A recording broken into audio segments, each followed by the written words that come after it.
URL എന്ന് പറഞ്ഞാൽ uniform resource locator എന്നാണ് ഫുൾ നെയിം. അതായത് ഒരു റിസോഴ്സ് ഇൻ്റർനെറ്റിൽ എവിടെയാണ് എക്സാക്റ്റ് ആയിട്ട് ലൊക്കേറ്റ് ചെയ്യപ്പെട്ടിരിക്കുന്നത് എന്ന് കാട്ടിത്തരുന്ന മീൻസ് അഡ്രസ്സാണ് URL എന്ന് പറഞ്ഞാൽ. അതായത് ഒരു റിസോഴ്സ് ഇൻ്റർനെറ്റിൽ എവിടെയാണ് ലൊക്കേറ്റ് ചെയ്തേക്കുന്നതെന്ന് കാട്ടിത്തരുന്ന എക്സാക്റ്റ് അഡ്രസ്, അതാണ് URL. ഇതിൻ്റെ സ്ട്രക്ചർ എങ്ങനെയാണെന്ന് നമുക്ക് നോക്കാം. അതായത് ഇതൊരു URL പാത്താണ്, http://www.youtube.com എന്നുള്ളത്. അതിൻ്റെ ഈ ഭാഗത്തെയാണ് നമ്മൾ പ്രോട്ടോകോൾ എന്ന് പറഞ്ഞ്, ഓക്കെ, അത് HTTPS എന്ന് പറഞ്ഞാൽ ഈ ഭാഗം പ്രോട്ടോകോളാണ്, ഇതൊരു ഇൻ്റർനെറ്റ് പ്രോട്ടോകോളാണ്.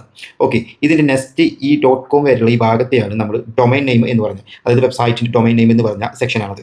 ഈ ഭാഗം എന്ന് പറഞ്ഞു കഴിഞ്ഞാൽ ഈ വാച്ച് വരെയുള്ള ഈ ഭാഗം എന്ന് പറഞ്ഞാൽ പാത്താണ്. അതായത് ആ വെബ്സൈറ്റിൽ അല്ലെങ്കിൽ ആ ഒരു ഡൊമൈൻ നെയിംസ് ആ വെബ്സൈറ്റിൽ എവിടെയാണ് നമ്മൾ ഉദ്ദേശിക്കുന്ന ഫയൽ എന്നുള്ളതിൻ്റെ പാത്താണ് അത്. ഓക്കെ, ഇനി ലാസ്റ്റ് ഈ ഭാഗം എന്ന് പറഞ്ഞതാണ് റിസോഴ്സ് ഫയൽ ഐഡൻറ്റിഫിക്കേഷൻ.